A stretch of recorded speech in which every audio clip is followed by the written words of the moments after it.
जय हिंद साथियों। चलिए हम आज केंद्रीय बजट 2025-26 देखते हैं जो आपके एग्जामों के लिए बहुत ही महत्वपूर्ण है। आपको पता होगा अभी आपका हाल ही में जो 17वीं बीपीएससी का एग्जाम हुआ था उस एग्जाम में भी आपका केंद्रीय बजट से प्रश्न आए हुए थे और आपको एग्जाम से पहले हम केंद्रीय बजट का क्लास करवाए हुए थे जहां से आपका सीधे प्रश्न आया था।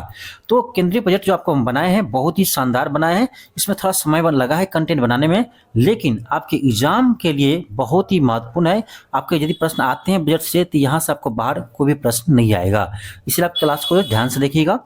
आपका देखिए फर्स्ट पॉइंट आपका है कि 1 फरवरी 2025 को भारत के वित्त मंत्री निर्मला सीतारमण ने वर्ष 2025-26 के लिए 18वीं लोकसभा के बाद दूसरी बजट पेश की है, यानी यह 18वीं लोकसभा का दूसरी बजट है।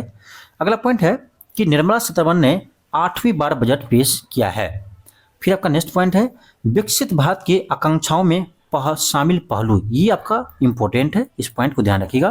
पहला आपका है विकास में तेजी लाना, दूसरा है समावेशी विकास सुनिश्चित करना, तीसरा है निजी क्षेत्र में निवेशों को नई जान डालना, फिर आपका है परिवार के मनोभावों के में उल्लास भरना, अगला है कि भारत के बढ़ते मध्यम वर्ग के खर्च की शक्ति को बढ़ाने के लिए प्रयास करना। ये आपका है विकसित भारत की आकांक्षाओं में शामिल पहलू है। ठीक है, तो यहाँ से प्रश्न आपके एग्जाम में आ सकते हैं। जैसे आपको याद होगा इससे पहले का आपका जो बजट था उसका थीम से आपका प्रश्न पूछा गया था। ठीक है, तो ये भी प्रश्न आपका यहाँ से भी बन सकता है, इसलिए पॉइंट को ध्यान रखिएगा। चलिए हम आगे बढ़ते हैं। आपका अगला देखिए, अगला स्लाइड है। अगला आपका पॉइंट है कि विकास के इंजन। देखिए इस बजट में आपका विकास के 4 इंजन बताए गए हैं। ठीक है, ये आपका पहला है कृषि, दूसरा है एमएसएमई, तीसरा है निवेश, चौथा है निर्यात। यहाँ से प्रश्न आपके बन सकते हैं। कैसे बनेगा, तो आपको ये पूछेगा प्रश्न कि केंद्रीय बजट 2025-26 में विकास के इंजन में कौन शामिल नहीं है, ठीक है, या कौन शामिल है।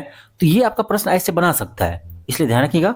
विकास के इंजन में क्या क्या शामिल है, कृषि है, एमएसएमई है, निवेश है, निर्यात है। ठीक है, बहुत ही महत्वपूर्ण है, ध्यान रखिएगा।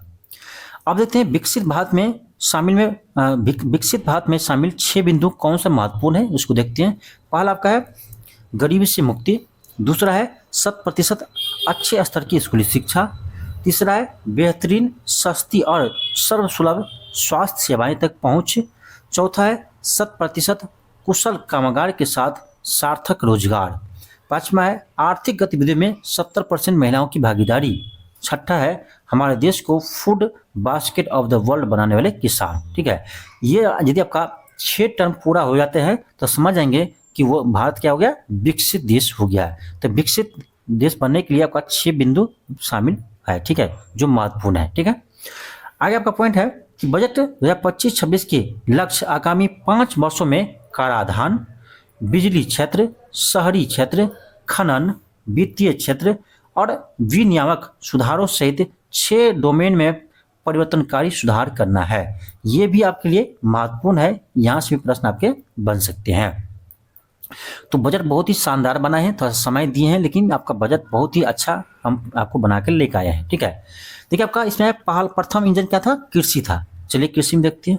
आपका है प्रधानमंत्री, थोड़ा सा यहाँ टाइपिंग मिस्टेक ध्यान रखिएगा, ये आपका होगा प्रधानमंत्री धन निधान कृषि योजना। ठीक है, इसको यहाँ पर लिख लीजिएगा। ठीक है, प्रधानमंत्री धन निधान कृषि योजना का शुभारंभ करेगी। ठीक है, तो ये आपका केंद्र सरकार और राज्य सरकार की भागीदारी से, केंद्र सरकार और राज्य सरकार दोनों मिल करके प्रधानमंत्री धन निधान कृषि योजना का शुरुआत करेगी।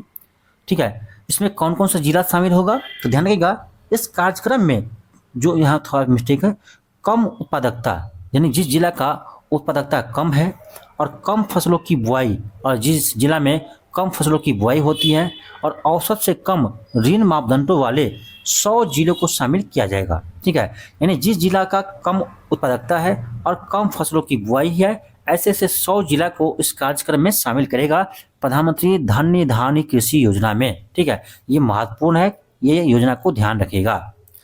अब देखिए इसका उद्देश्य क्या है, प्रधानमंत्री धन निधान कृषि योजना का उद्देश्य क्या है उसको भी देख लेते हैं। इसका उद्देश्य है संबंधित कृषि उत्पादों को बढ़ाना, अगला है फसल विविधता सतत कृषि पद्धतियों को अपनाना, अगला है कि पंचायत और ब्लॉक स्तर पर फसल कटाई के बाद भंडारण करना, अगला है कि सिंचाई की सुविधाओं में सुधार करना। फिर आपका है दीर्घ अवधि और लघु अवधि ऋण की उपलब्धता को सुविधाजनक बनाना। और इस कार्यक्रम से 1.7 करोड़ किसानों को मदद मिलने की संभावना है। तो ये सारा इसका उद्देश्य है। तो आप ध्यान से इस योजना को याद रखिएगा, प्रधानमंत्री धान्य धान्य कृषि योजना। ठीक है, जब आपका इस योजना से प्रश्न बनेगा तो यहाँ से आपका बाहर नहीं आएगा, इसलिए आप सभी पॉइंट को ध्यान रखिएगा। चलिए देखते हैं आपका अगला स्लाइड। अगला आपका है दलहनों में आत्मनिर्भरता। देखिए एक चीज, देखिए आप लोग बजट का अर्थ ये समझते हैं कि इतना ही बता दे कि किस पर कितना खर्च किया जाएगा। ठीक है, किस कहाँ से आमदनी सरकार को मिलता है, आय कहाँ से आता है और आय कहाँ जाता है। ठीक है, यानी रुपया कहाँ से आता है, रुपया कहाँ जाता है, बस वही बता दे, वही आपको लगता है बजट है।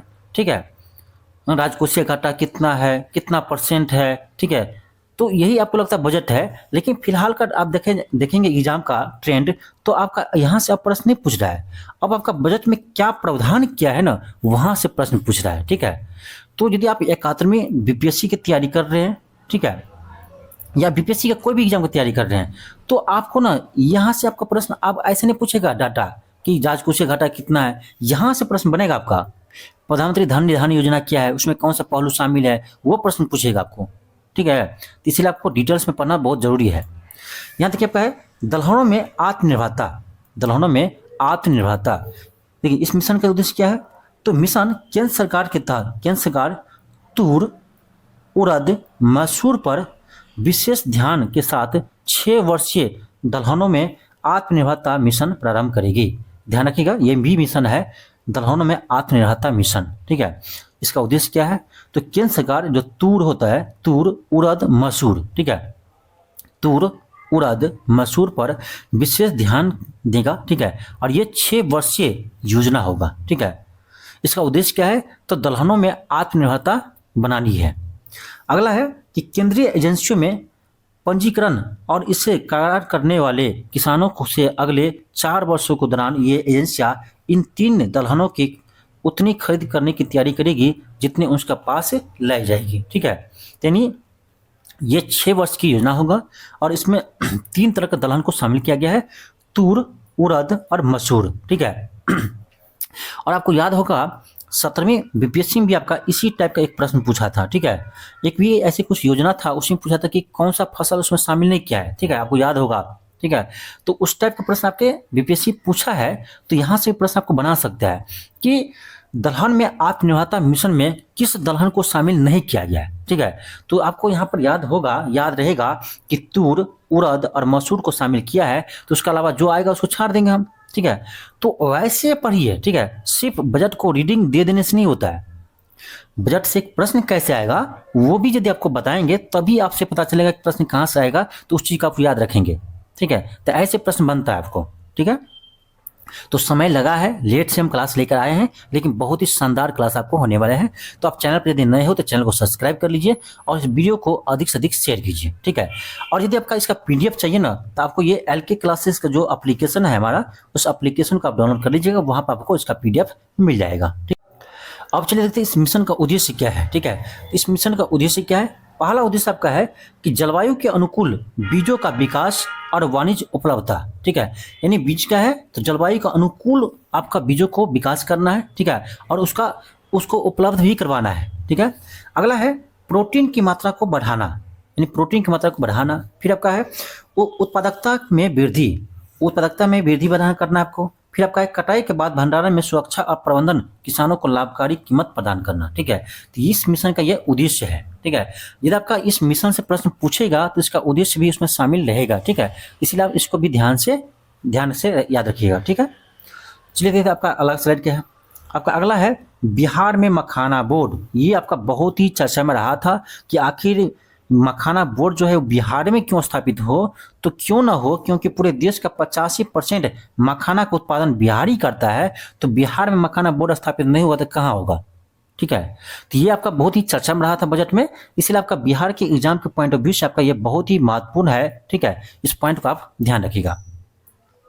यहाँ पर आएगा बिहार में मखाना बोर्ड। ठीक है, पहला आपका है कि मखाना का उत्पादन, प्रसंस्करण, मूल्य संवर्धन और विपणन में सुधार करने के लिए बिहार में मखाना बोर्ड का स्थापना किया जाएगा। ठीक है, फिर आपका है कि मखाना बोर्ड मखाना उत्पादक किसानों को मदद और प्रशिक्षण प्रदान करेगा। अगला है कि बिहार में मखाना का सर्वाधिक उत्पादन दरभंगा और मधुबनी जिला में होता है।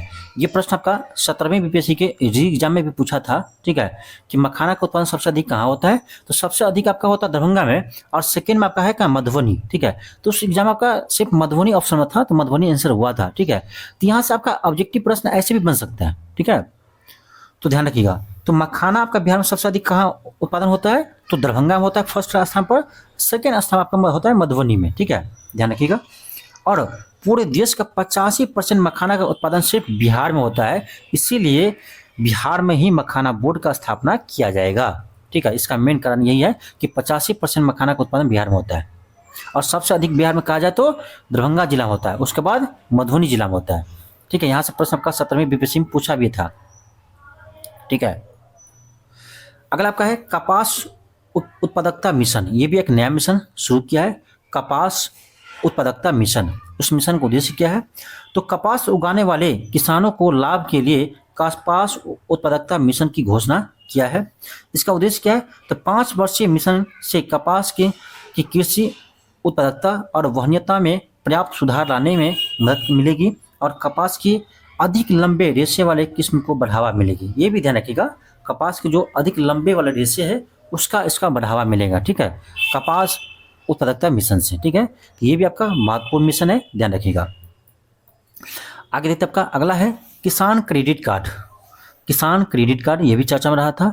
तो किसान क्रेडिट कार्ड के जरिए किसानों को ऋण दी जाएगी, और संशोधित ब्याज सब्सिडी योजना के तहत ऋण की सीमा जो है ये 3 लाख से बढ़ाकर 5 लाख रुपया कर दिया है। ठीक है, तो ये आपका इंपॉर्टेंट है। इसमें इंपॉर्टेंट क्या है, तो इसका आपका जो ऋण का अवधि था, ऋण का जो आपका अमाउंट था वो आपका 3 लाख से बढ़ाकर उसको 5 लाख कर दिया है।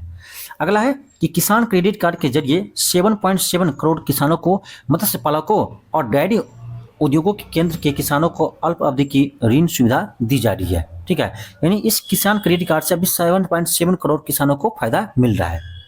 फिर आपका अगला है असम में यूरिया संयंत्र।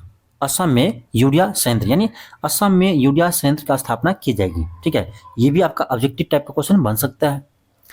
यूरिया की आपूर्ति और अधिक बढ़ाने के लिए नामरूप असम में 12.7 लाख मैट्रिक टन की वार्षिक उत्पादन क्षमता वाले एक संयंत्र का स्थापना किया जाएगा। यहाँ से आपको 2 पॉइंट ध्यान रखिए। क्या, एक तो ये ध्यान रखिए कि असम में कहाँ पर यूरिया संयंत्र स्थापित किया जाएगा, तो नामरूप ये जगह का नाम है, नामरूप असम में एक जगह नाम है, वहाँ पर आपका ये 12.7 लाख मैट्रिक टन की वार्षिक उत्पादकता वाले एक आपका यूरिया संयंत्र का स्थापना किया जाएगा। तो इसको ध्यान रखना है, असम के नामरूप में स्थापित किया जाएगा। पूर्वी क्षेत्रों में बंद पड़े 3 यूरिया संयंत्रों को फिर से खोला गया है, और यह यूरिया उत्पादन में आत्मनिर्भरता की ओर कदम है। यानी ये भी ध्यान रखना है आपको, असम में आपका पहले से 3 यूरिया का जो संयंत्र था वो बंद था, उसे भी चालू किया गया है। ठीक है, तो यहाँ से आपका 2 पॉइंट बनता है, ध्यान रखिएगा। अगला स्लाइड देखते हैं आपका। अगला स्लाइड आपका है दूसरा इंजन। फर्स्ट इंजन देख लिया हम लोग। ठीक है, दूसरा इंजन आपका है सूक्ष्म लघु और मध्यम उद्योग, MSME। ठीक है, MSME। यहाँ पर देखिए MSME का ना आपका नया यहाँ पर आपका परिभाषा यहाँ दिया गया है। ठीक है, यहाँ देखिए MSE के लिए देखिए वर्तमान में आपका जो ऋण गारंटी सुरक्षा ऋण गारंटी था वो था आपका 5 करोड़, उसको बढ़ाकर आपका कर दिया कितना 10 करोड़। स्टार्टअप के लिए ये था आपका 10 करोड़, उसको बढ़ाकर के लिए आपका कर दिया 20 करोड़। और निर्यात MSME के लिए आपका 20 करोड़ तक का सावधिक ऋण प्रदान करने के इसमें प्रावधान किया गया है। ठीक है, तो इस स्लाइड को भी आप याद रख सकते हैं।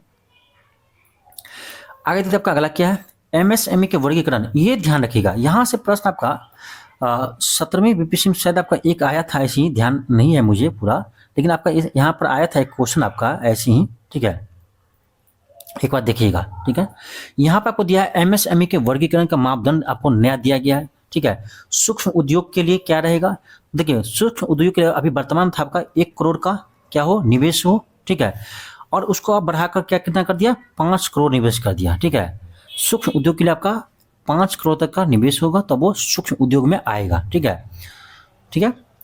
अब देखिए, और इसका टर्नओवर पहले था कितना 2.5 करोड़, उसको बढ़ाकर कर दिया टर्नओवर कितना तो 10 करोड़। ठीक है, तो ये आपका सूक्ष्म उद्योग का नया परिभाषा दिया है, यानी ऐसे उद्योग जिसका निवेश कम कितना हो 2.5 करोड़ तक हो और आपका टर्नओवर कितना हो 10 करोड़ तक हो तो वो आपका सूक्ष्म उद्योग कहलाएगा। ठीक है। लघु उद्योग का क्या दिया है, मापदंड बनाया है। तो लघु उद्योग का मापदंड पहले था आपका कितना 10 करोड़ का निवेश था, अब उसको बढ़ाकर कर दिया कितना 25 करोड़ निवेश। ठीक है।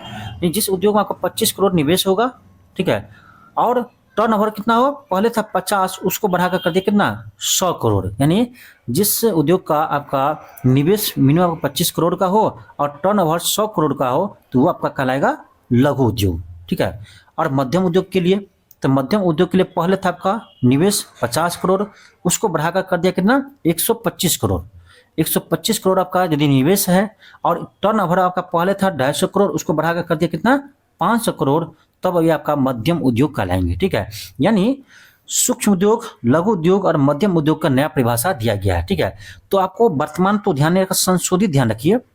अब क्या है, सूक्ष्म उद्योग किसको कहेंगे, तो जिसमें आपका मिनिमम निवेश कितना हो 2.5 करोड़। ठीक है। तो 2.5 करोड़ का निवेश हो और टर्नओवर कितना हो 10 करोड़ का हो तो वो आपका सूक्ष्म उद्योग में आएगा। और लघु उद्योग में अभी वर्तमान देखा जाए तो 25 करोड़ निवेश हो और टर्नओवर कितना हो 100 करोड़ हो तो आपका हो जाएगा लघु उद्योग। मध्यम उद्योग के लिए निवेश 125 करोड़ हो और टर्नओवर कितना हो 500 करोड़ हो तो वो आपका मध्यम उद्योग कहलाएगा। ठीक है। ये आपका नया मापदंड है।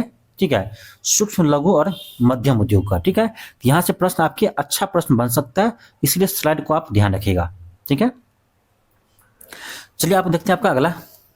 आपका अगला है पहली बार के उद्यमियों के लिए नई योजना। पहली बार के उद्यमियों के लिए आपका नई योजना शुरू की है।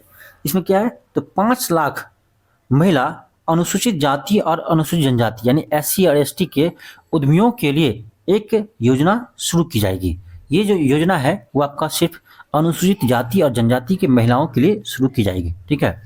और इसमें अगले 5 वर्षों के दौरान 2 करोड़ तक का सावधिक ऋण उपलब्ध होगा। ठीक है, ये पॉइंट था, देख लीजिए। अगला आपका है make in India. Make in India को आगे बढ़ाने के उद्देश्य से केंद्र सरकार लघु मध्यम और बड़े उद्यमियों को शामिल करते हुए इसे राष्ट्रीय विनिर्माण मिशन की स्थापना करेगी। अगला है कि मेक इन इंडिया कार्यक्रम निर्माण को बढ़ावा देने और संवर्धन के लिए प्रधानमंत्री नरेंद्र मोदी ने इसे 25 सितंबर 2014 को शुरू किया था। ठीक है। तो ध्यान रखिएगा यहाँ पर, क्योंकि ये चर्चा में आपका आया है मेक इन इंडिया कार्यक्रम, यहाँ से प्रश्न आपको बन सकता है। तो ध्यान रखिएगा, मेक इन इंडिया कार्यक्रम आपको 25 सितंबर 2014 को प्रधानमंत्री मोदी जी ने इसे शुरू किया था। ठीक है, ध्यान रखिएगा। अब हम देखते हैं आपका तीसरा इंजन निवेश। ठीक है। अटल टिंकरिंग प्रयोगशाला स्थापना किया जाएगा। देश के बच्चों में जिज्ञासा और नवाचार की भावना को उत्पन्न करने तथा वैज्ञानिक सोच को बढ़ावा देने के लिए अगले 5 वर्षों में सरकारी स्कूलों में 500 अटल टिंकरिंग प्रयोगशाला स्थापित की जाएगी। ठीक है, इससे आप ध्यान रखिएगा। आपका अगला है भारतीय भाषा पुस्तक स्कीम। भारतीय भाषा पुस्तक स्कीम, ये भी आपका नया योजना शुरू करने जा रहे हैं, इंपॉर्टेंट है, ध्यान रखिएगा। स्कूल और उच्चतर शिक्षा के लिए भारतीय भाषाओं में डिजिटल रूप से पुस्तकें प्राप्त करने के लिए भारतीय भाषा पुस्तक योजना शुरू की जाएगी। अब देखिए, ये जो आपका योजना है भारतीय भाषा पुस्तक स्कीम, ये योजना क्यों शुरू किया जाएगा, इसका उद्देश्य क्या है, तो यहाँ पर ध्यान रखिएगा। उसका उद्देश्य है कि स्कूल और उच्चतर शिक्षा के लिए भारतीय भाषाओं में डिजिटल रूप से पुस्तकें प्राप्त करने के लिए यह भारतीय भाषाओं में यह पुस्तक योजना शुरू किया जाएगा। ठीक है। अगला देखते हैं इसका लक्ष्य क्या है। इसका लक्ष्य है विद्यार्थियों को अपने विषयों को बेहतर ढंग से समझने में मदद मिलेगी। ठीक है। अगला आपका है शिक्षा हेतु AI में उत्कृष्टता केंद्र। अब देखिए, कहते हैं कि शिक्षा पर खर्च नहीं करते हैं, तो इस बार बहुत ही अच्छा आपका बजट में शिक्षा पर भी खर्च किया जा रहा है। ठीक है। शिक्षा हेतु AI में उत्कृष्टता केंद्र 500 करोड़ के कुल परिव्यय से शिक्षा हेतु कृत्रिम बुद्धिमत्ता संबंधी एक उत्कृष्टता केंद्र भी स्थापित किया जाएगा। ठीक है। अगला है डी केयर कैंसर केंद्र। ये भी आपका इंपॉर्टेंट है, ये इंपॉर्टेंट आपका ध्यान रखिएगा। सरकार अगले 3 वर्षों में सभी जिला अस्पतालों में डी केयर कैंसर केंद्रों की स्थापना किया जाएगा। ध्यान रखिएगा, कहाँ पर किया जाएगा, तो जिला अस्पताल में। ठीक है, तो इंपॉर्टेंट है, ध्यान रखिएगा। डी केयर कैंसर केंद्र सरकार अगले 3 वर्षों में सभी जिला अस्पतालों में डी केयर कैंसर केंद्र की स्थापना करेगा। वर्ष 2025-26 में 200 केंद्र स्थापित की जाएगी। ठीक है, ये भी ध्यान रखिएगा, इंपॉर्टेंट है। अब देखते हैं आपका अगला क्या है। अगला आपका है पीएम स्वनिधि योजना। पीएम स्वनिधि क्या है? तो इस स्कीम को बैंकों से संबंधित ऋण 30,000 की सीमा के साथ यूपीआई लिंक क्रेडिट कार्ड और क्षमता विकास सहायता के साथ नवीकृत किया जाएगा। अगला आपका है जल जीवन मिशन, इंपॉर्टेंट है।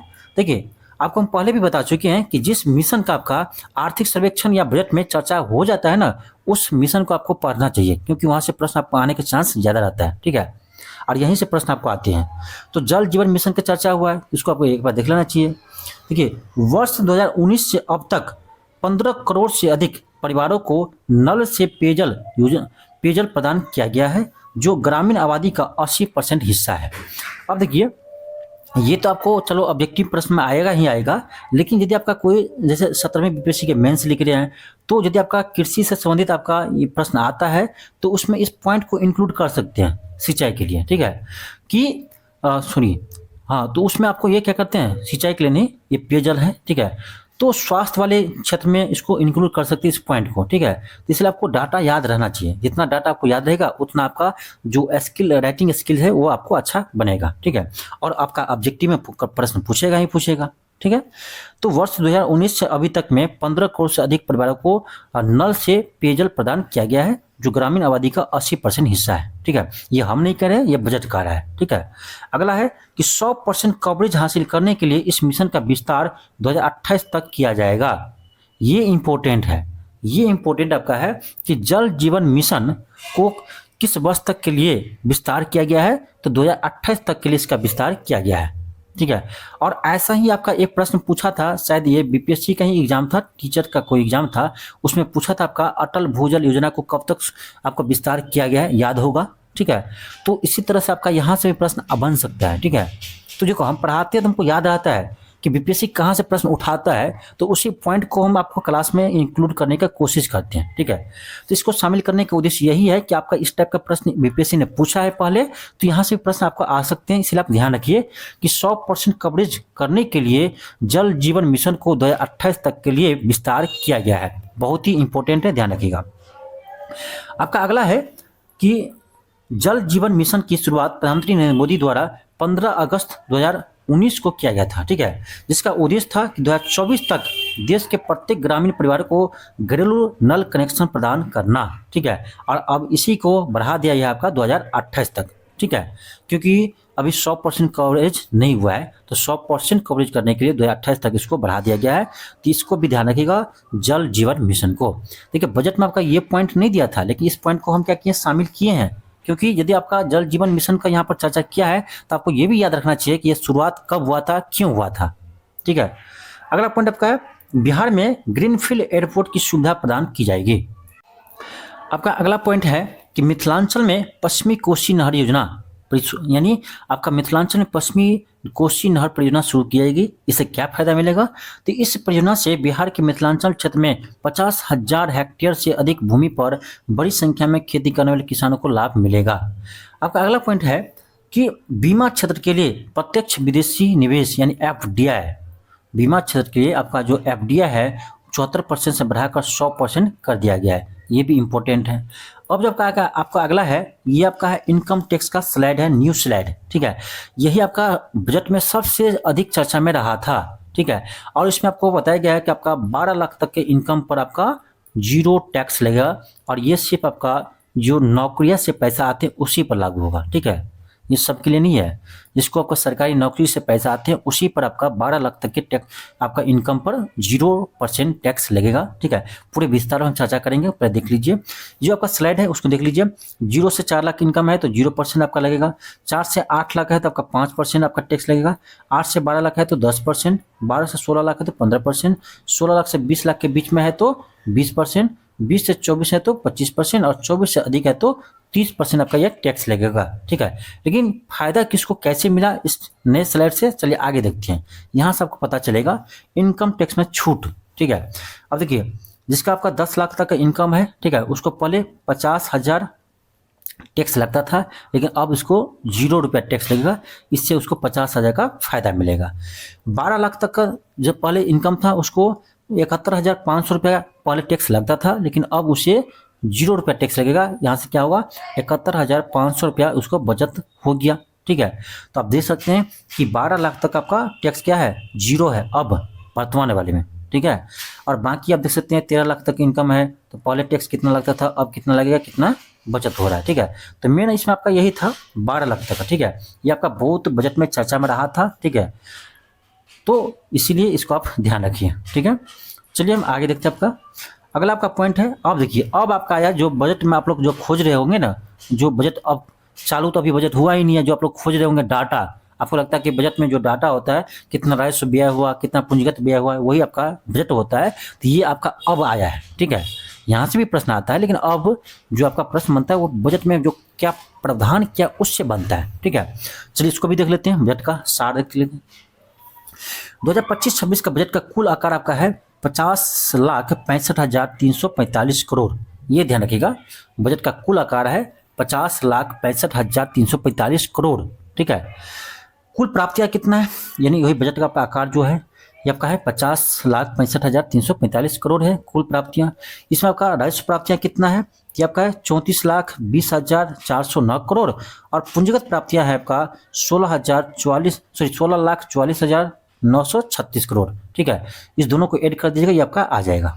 ठीक है, ये आपका हो गया। फिर आपका कुल व्यय, तो कुल व्यय भी आपका इतना ही होगा, कितना, 50,65,345 करोड़।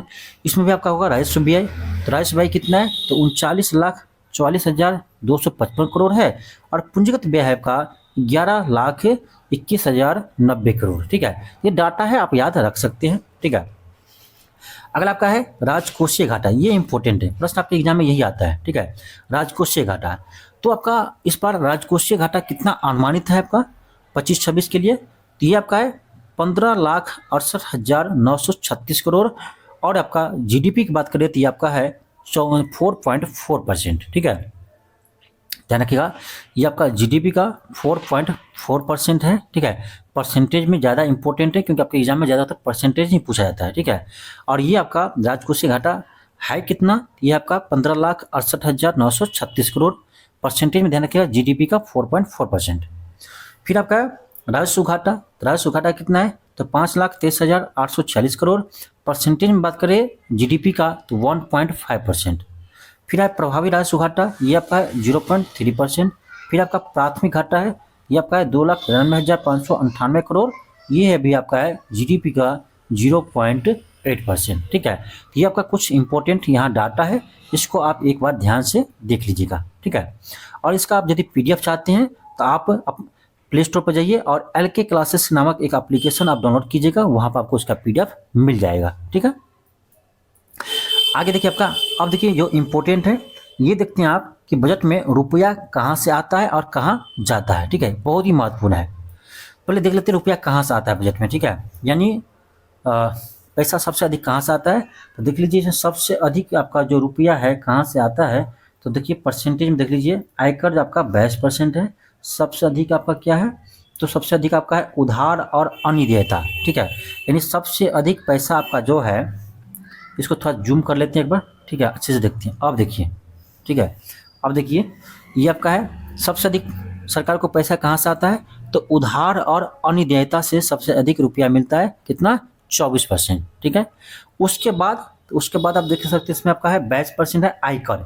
ठीक है, आयकर आपका कितना है, तो आपका 22% आपका इनकम टैक्स है। ठीक है, तो आयकर आपका है 22%, सेकेंड पर आपका 22% इनकम टैक्स आता है। ठीक है, फिर आपका थर्ड पर क्या है, तो 22 के बाद देख सकते हैं आप क्या है,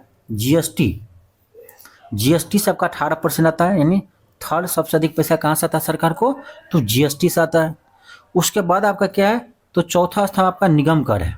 ठीक है, कॉर्पोरेट टैक्स। ठीक है, तो निगम कर आपका है 17%, चौथा सबसे अधिक है। उसके बाद आप देख सकते हैं गैर कर प्राप्तियाँ, तो इतना छोड़ दीजिए आप, ये आप इतना ध्यान रखिए। ठीक है, यहाँ आपका पांचवा पे यही आएगा, केंद्रीय उत्पाद शुल्क आएगा। ठीक है, तो यहाँ पर आप ध्यान रखिए कि भारत सरकार को पैसा कहाँ से मिलता है। ठीक है, कहाँ से प्राप्त होता है, तो पहला सबसे अधिक कहाँ से प्राप्त होता है, उधार और अन्य देयता, जो उधार दिए होंगे। ठीक है, केंद्र सरकार राज्य को भी उधार देते हैं। ठीक है, उस उधार से उसको पैसा सबसे अधिक प्राप्त होता है भारत सरकार को, 24%। फर्स्ट पर। सेकेंड पर आपका है आयकर इनकम टैक्स 22%। थर्ड पर आपका आता है जीएसटी से 18%, ठीक है। फिर आपका है केंद्रीय उत्पाद चौथा पर आपका है निगम कर, ठीक है। तो निगम कर, फिर आपका है केंद्रीय उत्पाद शुल्क, ठीक है। तो ये क्रम ध्यान रखिएगा। और सिर्फ टैक्स में बात करें कि सबसे अधिक कौन सा टैक्स से पैसा प्राप्त होता है, तो यहाँ देख सकते हैं आपका इनकम टैक्स, आयकर, उसके बाद जीएसटी, उसके बाद निगम कर, उसके बाद केंद्रीय उत्पाद शुल्क, ठीक है। तो ये क्रम देख लीजिएगा, यहीं से प्रश्न आपको ऐसे ही बनता है, ठीक है। तो ये हो गया आपका रुपया कहाँ से आता है, इस क्रम को ध्यान रखिएगा। अब चलिए देखते हैं रुपया कहाँ जाता है। आता भी तो खर्च भी तो होगा, कहाँ जाता है इसको देख लेते हैं। इस स्लाइड को देखिए ध्यान से, रुपया कहाँ जाता है, ठीक है। यहाँ देखिए सबसे अधिक आपका पैसा कहाँ जाता है, तो देखिए सबसे अधिक आपका 22% दिख रहा होगा स्लाइड में, ठीक है। सबसे अधिक आपका 22% दिख रहा होगा स्लाइड में।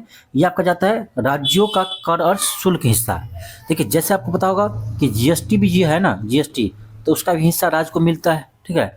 तो देखिए सबसे अधिक राज्य सरकार का जो हिस्सा है उसी में देने में चला जाता है पैसा, ठीक है, केंद्र सरकार को, ठीक है। तो आपका सबसे फर्स्ट आपका ये हो जाएगा, रुपया कहाँ जाता है, तो राज्यों का कर और शुल्क हिस्सा, ठीक है। उसके बाद देखिए आप, उसके बाद सबसे अधिक आपका खर्च कहाँ होता है, तो ब्याज भुगतान पर, ठीक है, 20%, ठीक है। ब्याज भुगतान पर आपका 20% खर्च होता है। उसके बाद देखा जाए तो आपका केंद्रीय स्कीम, केंद्रीय क्षेत्र का स्कीम, ठीक है, उस पर आपका चला जाता है कितना, 16% आपका खर्च वहाँ पर हो जाता है, ठीक है, ठीक। फिर देख लीजिए उसके बाद आपका देख लीजिए सबसे इसके बाद कौन सा है, तो 16 के बाद देखिए आपका रक्षा है 8%, ठीक है, रक्षा है 8%, ठीक है। केंद्रीय प्रायोजित स्कीम है 8%, अन्य व्यय है 8%, पेंशन है 4%, ठीक है। तो क्रम में देखें तो हम यहाँ पर 3 क्रम ही आपको ध्यान रखिएगा। पहला, सबसे अधिक पैसा कहाँ जाता है, तो राज्यों का कर और शुल्क का हिस्सा में। दूसरा, ब्याज भुगतान में चला जाता है सबसे अधिक पैसा। तीसरा, केंद्रीय क्षेत्र के स्कीम पर चला जाता है आपका पैसा। चौथा, रक्षा क्षेत्र पर आपका सब खर्च में चला जाता है पैसा, ठीक है। इसको आप ध्यान से देखिएगा क्रम, ठीक है। चलिए हम इसको थोड़ा आप डिटेल्स में देख लेते हैं, ठीक है, कि किस मदे पर कितना खर्च आपको इस पर किया गया है इस बार बजट में, ठीक है, किस मंत्रालय को कितना पैसा मिला है। देखिए रक्षा को सबसे अधिक देखा जाए आपका रक्षा में, तो ये आपका 4,91,772 करोड़ रुपया मिला है। ग्रामीण विकास के लिए 2,66,817 मिला है। तीसरा है केंद्रीय मंत्रालय, उसको मिला है आपका 2,33,211 करोड़ मिला है। फिर आपका अगला है कृषि और संबंधित क्रियाकलाप के लिए 1,71,437 मिला है, ठीक है। फिर आपका है शिक्षा पर खर्च कितना है ये भी देख लीजिए, स्वास्थ्य पर कितना है, शहरी विकास पर कितना है, सूचना प्रौद्योगिकी दूरसंचार पर कितना है, ऊर्जा पर कितना है, ये वाणिज्य और उद्योग कितना है, तो ये आप देख सकते हैं, ठीक है। ये आपका इस बार खर्च का ये आपका डाटा है, ठीक है, किस किस मंत्रालय को कितना पैसा मिला है, जो आपका टॉप है उसी को दिखाया गया, ठीक है। तो ये था आपका बजट। अब आई होप आपको बजट्स आप अच्छे से इसको देखे होंगे, और इस वीडियो को ना आप 2 से 3 बार देख लीजिए, ठीक है। जब आप बैठे हुए हैं तब आप देख लीजिए। और सबसे अच्छा ये रहेगा कि जो ये बजट है उसको एक बार आप कॉपी में लिख भी लेते हैं तो आपको जल्दी याद होगा, ठीक है। ये वीडियो को आप रोक कर भी लिख सकते हैं, नहीं आप इसका PDF चाहते हैं तो PDF भी आपको मिल जाएगा।